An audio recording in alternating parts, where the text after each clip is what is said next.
China, we've been speaking about this morning, cutting back on infrastructure spending and seeking to boost consumer spending. At least that was the message delivered by the Chinese premier last evening in his speech to the National People's Congress.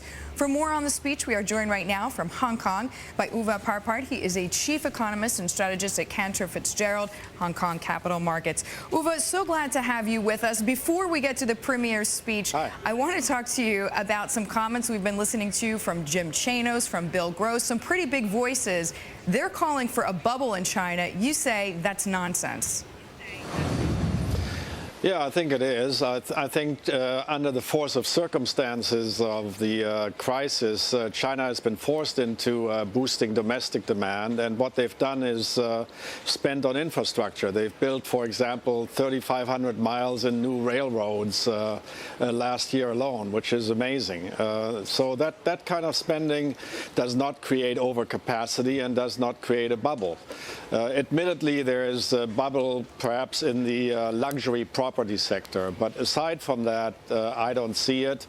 There's so many people who have tried to short China recently, and I think they've all taken a bath. So so you feel like you're going to have the last word. No all right, Uwe, I want to mention the premier's comments, his pledge to keep the yuan stable. Is this a realistic thing to say?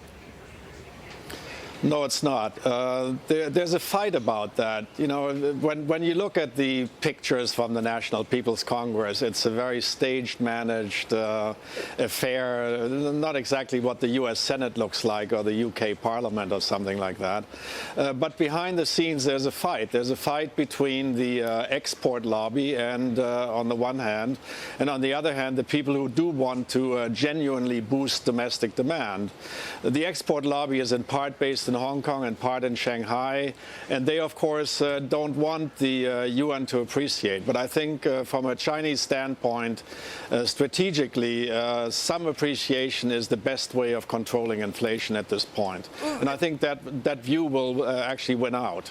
Okay, so in addition to these comments about domestic demand and the yuan, out of everything else the premier said in about a minute, Uwe, what was the most important takeaway point? Is it about inflation? Is it about monetary policy?